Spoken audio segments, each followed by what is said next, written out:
Hi friends, నేను మీ రైతు. ఈరోజు ఈ వీడియోలో వ్యవసాయంలో ఆర్గానిక్ మ్యాటర్ యొక్క పాత్ర ఏమిటి, ఈ భూసారం అనేది మన భూమిలో ఎంత శాతం ఉండాలి, ఈ భూసారం అనేది మన పంట దిగుబడిపై ఎంత ప్రభావం చూపిస్తుంది, ఈ భూసారాన్ని తక్కువ కాలంలో తక్కువ ఖర్చులో మనం మన భూమిలో ఎలా పెంచుకోవాలి, ఈ భూసారం వల్ల ఉపయోగాలు ఏంటి, అసలు ఈ భూమి యొక్క సత్తువ అనేది ఎందువల్ల కోల్పోతుందన్న పూర్తి వివరాలు ఈ వీడియోలో తెలుగులో తెలుసుకుందాం. ఫ్రెండ్స్, ఈ వీడియో అనేది చాలా లెంత్గా 2-3 వీడియో సిరీస్లో వస్తుంది. కాబట్టి మీకు ప్రతి ఒక్క వీడియో చూసినప్పుడు మాత్రమే ఈ భూసారం గురించి మీకు అర్థమవుతుంది. మనం పంట దిగుబడి అనేది పెరగాలంటే మనం ఎన్ని రకాల పురుగు మందులు వాడినప్పటికీ, ఎన్ని రకాల తెగులు మందులు, ఎన్ని రకాల బలం మందులు వాడినప్పటికీ భూమిలో సరైన సత్తువ లేనప్పుడు మన పంట దిగుబడి అనేది రాదు. మీరు యూట్యూబ్లలో చూసి అక్కడెక్కడ చూసి ఏ మందు స్ప్రే చేసినప్పటికి కూడా మీ భూమిలో సరైన బలం లేనట్టయితే, బలమని చెప్పినప్పుడు మీరందరూ అనుకుంటుండొచ్చు, నేను డిఏపి వేసాను, నేను అది వేసాను, ఇది వేసాను అని చెప్తుంటారు. కానీ ఇవేవీ కాదు. మీరు ఏ మందు వేసినా కూడా మీ భూమిలో సరైన కర్బన శాతం అనేది, మీ భూమిలో సరైన హ్యూమస్ అనేది లేనప్పుడు మీరు ఎన్ని రకాల ఎరువులు కానీ, ఎన్ని రకాల ఫర్టిలైజర్స్ కానీ వేసినప్పటికీ కూడా మీకు దిగుబడి అనేది ఖచ్చితంగా పెరగదు. సో ముందుగా మనం వ్యవసాయం చేయాలనుకున్నప్పుడు మన భూమిలో ఆర్గానిక్ మ్యాటర్ అనేది పెంచుకోవాలి. అయితే మన భూమిలో ఆర్గానిక్ మ్యాటర్ అనేది ఎంత ఉండాలి, అసలు మన భూమిలో ఆర్గానిక్ మ్యాటర్ అనేది ఎంత ఉండాలన్నది చూసుకున్నట్లయితే, మన భూమిలో ఆర్గానిక్ మ్యాటరు కనీసం 2% ఉండాలి. తక్కువలో 2 నుంచి వెళ్ళి ఒక 8% వరకు మధ్యలో ఎంతైనా ఉండొచ్చు. మనకు 2% ఉన్నప్పుడు మనం వాడిన ప్రతి ఒక్క ఎరువులు కూడా సరైన మోతాదులో వినియోగించుకోబడతాయి. అదే మన భూమిలో 6% కర్బన శాతం ఉన్నప్పుడు మనం దానికి ఎటువంటి ఎరువులు ఇవ్వనప్పటికీ కూడా మొక్క ఎదుగుదల అనేది జరుగుతుంటుంది. అయితే మీకు డౌట్ రావచ్చు, 7%, 6% ఆర్గానిక్ మ్యాటర్ ఉన్నప్పుడు ఎరువులు వాడకున్నా కూడా మొక్క ఎలా ఎదుగుతుందని. 6% మన భూమిలో ఆర్గానిక్ మ్యాటర్ ఉన్నప్పుడు మన భూమిలో మొక్కకు కావాల్సిన అన్ని రకాల ఫంగస్లు, అన్ని రకాల బ్యాక్టీరియాస్, ఈ వానపాములు అనేవి సమృద్ధిగా పెరుగుతాయి.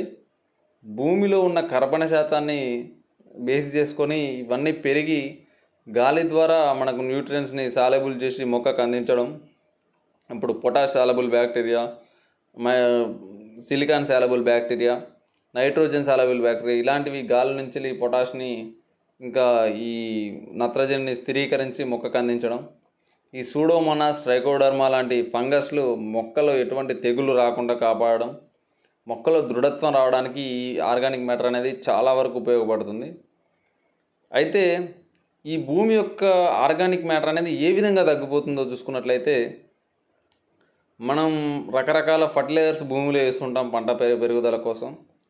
ఈ కాంప్లెక్స్ ఎరువులు కానీ, ఈ ఫర్టిలైజర్స్ కానీ తయారు చేసేటప్పుడు వీటిలో గట్టిదనం రావడానికి, ఇవి గ్రాన్యూల్స్ లాగా ఏర్పడడానికి దీంట్లో మనకు సోడియం క్లోరైడ్ కానీ ఇట్లాంటి క్లోరిన్ ఆమ్లాలను కలుపుతారు.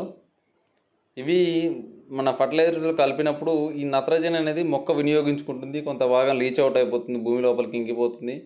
కానీ వాటిని తయారు చేయడానికి వాడినటువంటి సింథటిక్స్ కానీ, ఈ సోడియం క్లోరైడ్ ఇలాంటి ఆమ్లాలు కానీ భూమిలో అలాగే మిగిలిపోయి భూమి అనేది చౌడుబారిపోతుంది.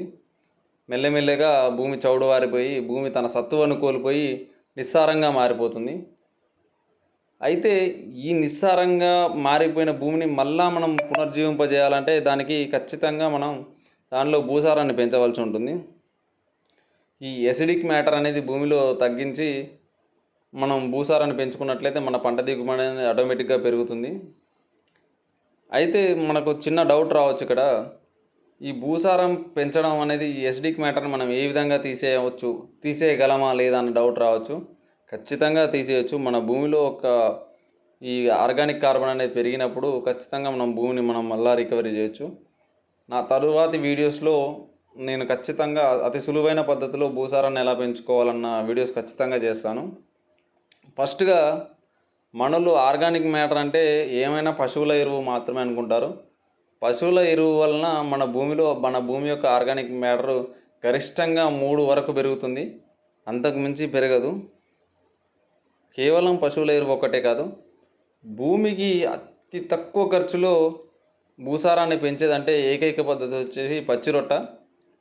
కానీ ఇప్పటి కూడా రైతుల అవగాహన అనేది కేవలం పచ్చిరొట్ట ఎరువుల్ని వరి పొలానికి మాత్రమే వాడుతున్నారు. ఎలగడ పంటలకు కూడా వాడుకోవచ్చు పచ్చిరొట్ట అనేది. దాని గురించి కూడా మన తర్వాత వీడియోస్లో ఖచ్చితంగా నేను తెలియజేస్తాను. ఈ పెంటమట్టి, ఈ జీలుగునే కాకుండా మనం హ్యూమిక్ యాసిడ్, సీవీడ్, ఈ జీవామృతం వీటితో కూడా మన భూసారాన్ని చాలా సులభంగా పెంచుకోవచ్చు. సాధారణ పద్ధతిలో వాడినప్పుడు ఇవి కేవలం న్యూట్రియంట్ లాగానే పనిచేస్తాయి, కానీ మనం చెప్పినట్టు వాడుకోవడం వల్ల ఇది భూమిలో సారాన్ని కూడా పెంచి భూమి యొక్క సత్తువని అమాంతం పెరిగేలాగా చేస్తుంది. ఫ్రెండ్స్, ఈ వీడియో లెంత్ ఇప్పటికే పెరిగిపోయింది కాబట్టి నేను నా తర్వాత వీడియోలో ఈ హ్యూమిక్ యాసిడ్, ఈ సీవీడు, ఈ జీవామృతం, ఈ పచ్చిరొట్ట ఎరువులు ఎలగడ పంటల్లో ఎలా వాడుకోవాలన్న పూర్తి వివరాలు నా తర్వాతి వీడియోలో మీకు ఖచ్చితంగా తెలియజేస్తాను. తెలుసుకోవాలన్న ఇంట్రెస్ట్ ఉన్న వాళ్ళు ఖచ్చితంగా మన ఛానల్ని కింద కనపడుతున్న సబ్స్క్రైబ్ బటన్ని సబ్స్క్రైబ్ చేసి బెల్ ఐకాన్ని యాక్టివేట్ చేసి నా తర్వాతి వీడియోలు చూడగలరు. ఖచ్చితంగా తర్వాతి వీడియోలో మీకు భూసారం ఎలా పెంచుకోవాలి, ఈ హ్యూమిక్ యాసిడ్, సీవీడ్ వాడి ఎలా పెంచుకోవాలన్నది ఖచ్చితంగా వీడియోస్ చేస్తాను. వాటితోటి ఇంకా చాలా సులువైన పద్ధతులు కూడా మీకు తెలియజేస్తాను. ఇంట్రెస్ట్ ఉన్న వాళ్ళు ఖచ్చితంగా మన ఛానల్ని సబ్స్క్రైబ్ చేసుకొని షేర్ చేయగలరు. ఇలాంటి రైతుకు ఉపయోగపడే విషయాలను తోటి రైతులకు షేర్ చేసి వారికి కూడా సహకారంగా ఉండాలని మనస్ఫూర్తిగా కోరుకుంటున్నాను.